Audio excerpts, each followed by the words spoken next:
The mice we have to start today, Be'ez Hashem, the Durabonons in Basar V'Cholov. Until now, we've been discussing most of the Doraisa sugyas, even though how much have we discussed already? There's endless amounts that we can go on to. But just to get, like I said at the beginning, a little bit of a tip of the iceberg to understand just a little bit of what's going on in Basar V'Cholov. Of course, those that want to learn more, then open up a Yerideh, Shulchan Aruch, or maybe Kashrus in the kitchen book, whichever one you want.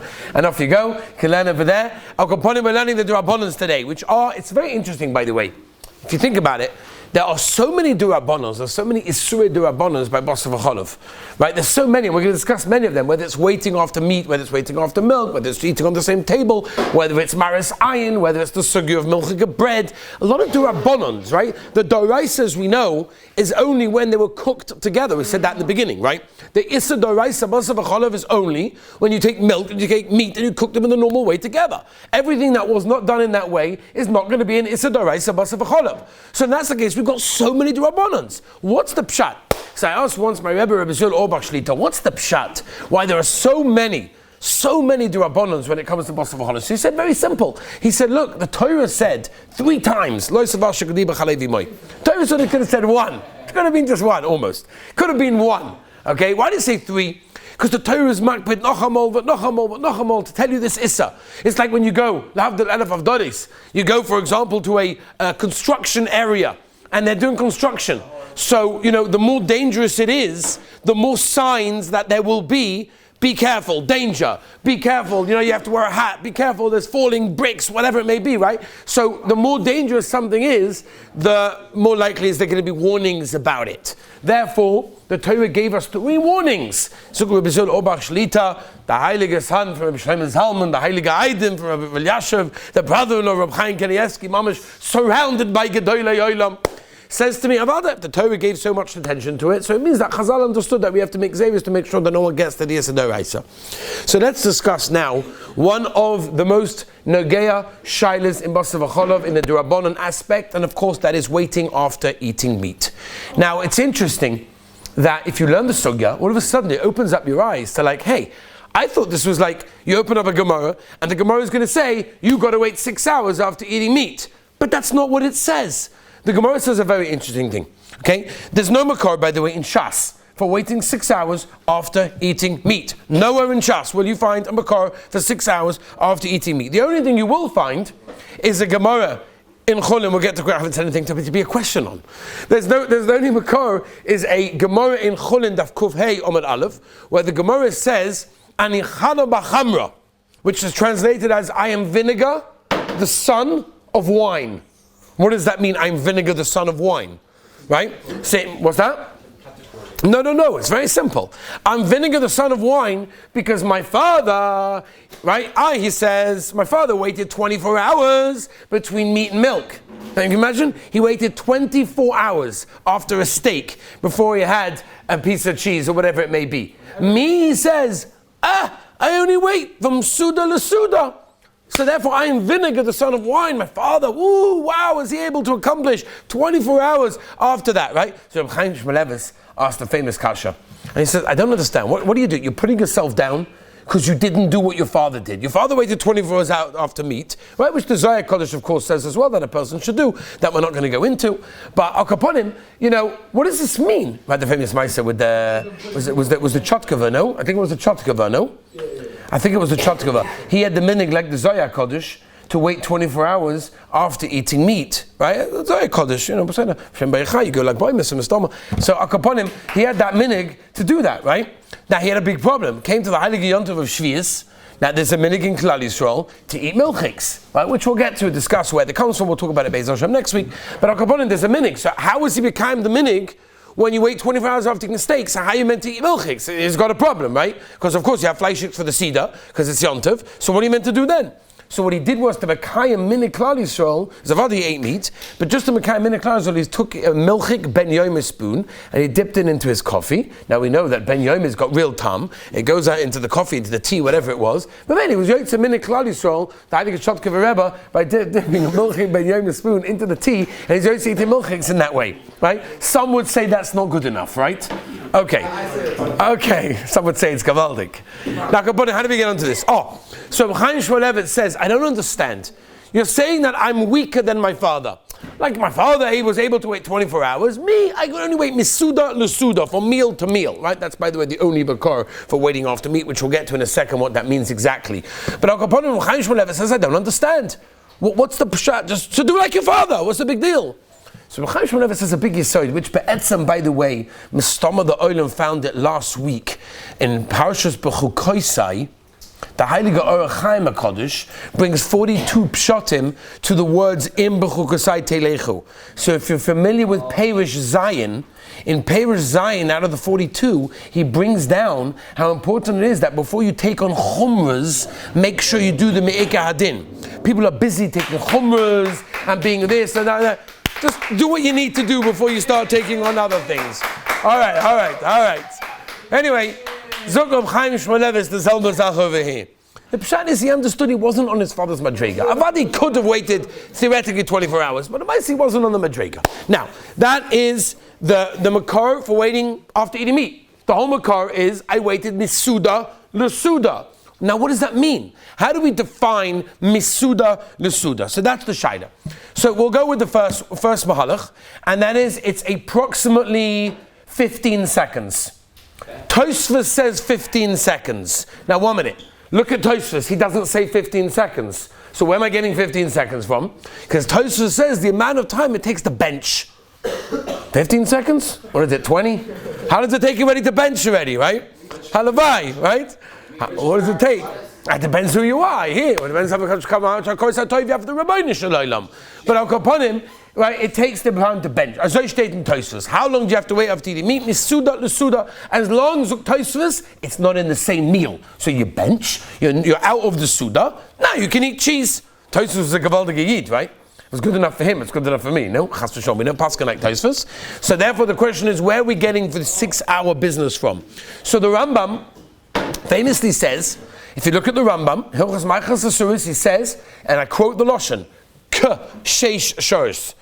K-sheish. What's K-sheish? Like 6. So they bring down from there, like 6. So it's not 6 mamash. It's like 6. By the way, Rabbi Aaron in Lakewood, Paskin, and he used to BMG, used to Lemaisa go with this halacha Lemaisa like this Rambam, that it wasn't 6 hours, it was into the 6th hour. Which means, Machlokes Ha'ilam Pshat the Rambam, is it the Pshat? Is it 5 and 1 minute? Or is it 5 and 31 minutes? Meaning, do you need the roiv or not? Whatever it was, Rabbi Aaron in Lakewood, paskin for BMG Yeshiva, that they should paskin at this Rambam, and they used to have fleischiks for lunch, and they had milchiks for supper, less than 6 hours after eating, right? It was in this 6 hours. I don't know, remember if it was 5 and 1 minute, or 5 and 31, that I don't remember, but I'm sure I'll get an email in a few minutes from someone that will tell me, I was in BMG, and I remember Rabbi Aaron and Gavaldi. We're looking forward to the email. But Al Kaponim, that counts on the Rambam, okay? Counts on the Rambam. Now there is a Meiri, there's also Rabbeinu Yerucham, the Shaila of 4 hours, exactly how that works. There's even a minig, who's English over here? Don't have to be embarrassed, it's okay, okay? The English. What minig do they have in that area of the world? 5 hours, 1 second. Actually, that's what I do. That's what you do, very nice. Yeah, what do you say? 5 and 1 second. Also. Split second. Oh, very good, that's what I was waiting for. Hour and a half. 3 hours. So where does it come from? If somebody asks you, where does it come from? It's a Mizmal Soida brought down in the Darki Tshuva and Simon Pei Tes in Yeridea, right, which says to wait 3 hours. Some say that it all went by digestion.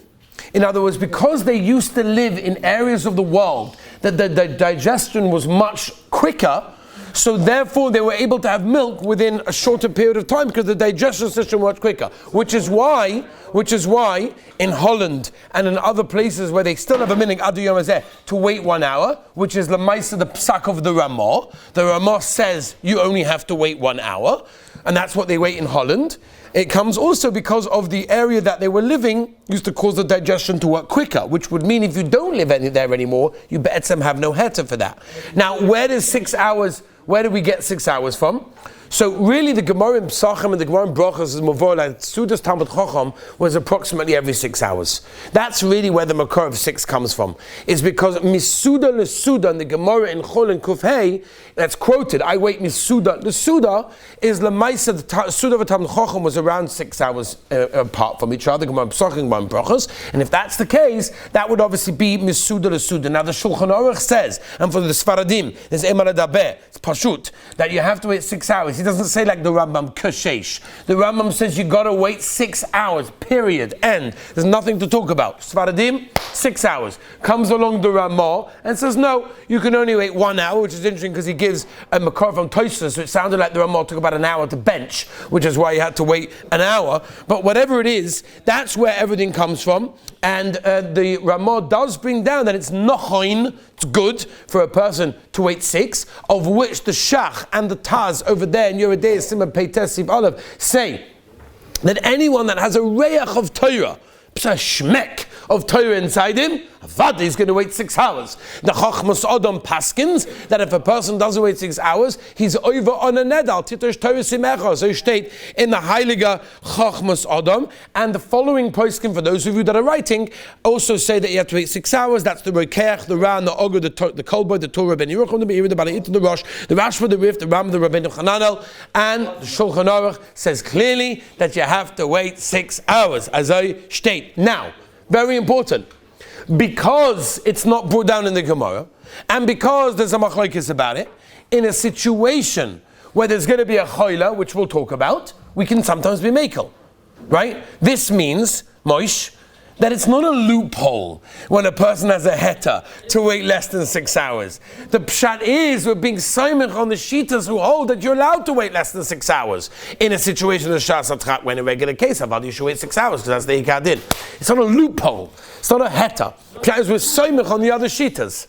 Anyway, let's move on, Rabbi Say. So that's where it comes from. We wait 6 hours as always the minig of Christ. So by the way, there are many Gedolim that held those that have a minig to wait less than 6 hours, and everyone should consult the local Orthodox rabbi when dealing with this shaila, whether or not a person should change from 3 to 6. Right? Shlomo Zalman said very, very careful for a woman to change from 3 to 6 because she's always in the kitchen. And Shlomo Zalman said it's very, be careful. He's not saying not to, saying be very careful before switching because it's not so poshut. Rav Shach and others held it was a minig toyas to wait less than 6 hours. Others held that it was a chosh of a minig. So I don't want to get now into this because otherwise I'm going to get hate mail. But the general halacha is we wait 6 hours. Those that have a minig, otherwise go and consult your local Orthodox rabbi, the rabbi that you ask all your shilas to, not the one that you just know happens to be makel to keep 1 day yontov, and you'll ask him that shaila. The one time you ever asked him because I need to keep 1 day. But ask a rabbi all the shilas that you normally ask. Levi has a question. So the Torah says, like, the whole thing with Basar B'cholav is not to cook a lamb in its mother's milk, right? So if someone's to, like, eat a cheeseburger, is that, like, their rice or is that... Gewaltige kasha. Gewaltige kasha. The Torah only said, Lo bashal g'di b'chalevi moi. So the answer is, no, it is not a deraisa. We are dealing with durabonos. The only deraisa is meat and milk cooked together normal way. That's a deraisa. If you take ba'etzim, a piece of meat and a piece of cheese, cold, and eat them together, it's not a deraisa. It's a durabonon. Now remember, what's the durabonon fire like? It's hot. Burn him to a crisp. That's what they do when they put him in there. Burn him up. Extra mahadrin suntan. Beautiful. Let's go, Rabbi Salvaita. What have we got time for? Okay. So, Rav Hutner used to say that there are 3 Yetzer that every Yid has. Right? There are 3 Yetzer Halavai, I don't know, like if he were living now, like I think he would maybe up that number a few little bit. 3 Yetzer It's a Gedavanta, a Gebenchta, and a Geparava. What does that mean? Nobody davening. No, let's get moving, right? Benching. How long does it take? And everybody wants to be parav. You ever asked a guy, I've just made a pan of chicken soup. I push it, need someone to taste it. Could you taste it for me? Yes. No. I don't want to taste. No. I don't want to taste the chicken soup. Why not? Because then I'll be fleishik. And if I'm fleishik, I can't have an ice cream. And that's a problem. And people are scared. People are scared. You want to taste the meat? No, I'm going to be fleishik. I don't know. I have to cheshbon it out. I have to know. Nobody wants to be fleishik. You know what I'm talking about?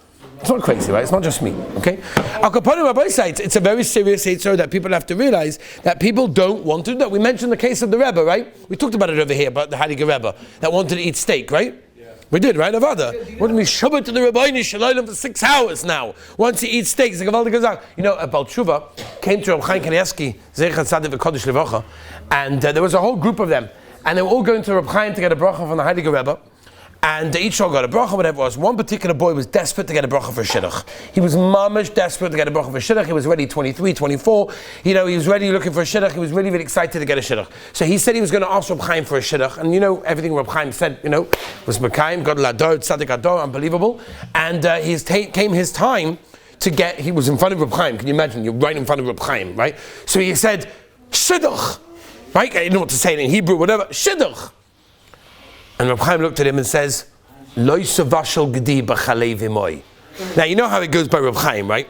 After your time is gone, whoosh, you're out. It's gone. You're out of there. He was like, what? No, shidduch. I don't know. He thought maybe he said something else. Shidduch. What? Lo yisavashal gedi b'chalei v'moi. What shaykhs? So he went back to his Rebbe on yeshiva. He says, what's going on? I asked him for a bracha v'shidduch. Lo yisavashal gedi b'chalei v'moi. Pasuk v'chol. I'm like, what shaykhs? Oh, but Reb Chaim is not stam. When Reb Chaim said something, it meant something. So the Rebbe asked this boy, tell me something. I want to ask you, like, what's pshat? Are you makpid on, basar v'cholav? Chas v'sholem, I have separate pans in my dira for milk, for meat, and separate knives for the onions, avada, this, that, and the other. Kitzah, after a whole discussion, he found out that this guy was not so makpid on waiting 6 hours after eating meat. Sometimes, the ice cream came along, what can I do? That's how it goes, right? So the Rebbe said, obviously, Reb Chaim knew, Poshet, he knew that you were making in these things. That's why he said, Lo yisavashal. So they went back to Bnei Brak and they asked Reb Chaim the kasha, how did you know? How did you know? Reb Chaim looked like, I don't understand. Poshet, the Zohar says, the Kavayosha brings it, the Zohar says that when you do an Aveira, it's etched in your forehead. I saw a gdi on his forehead.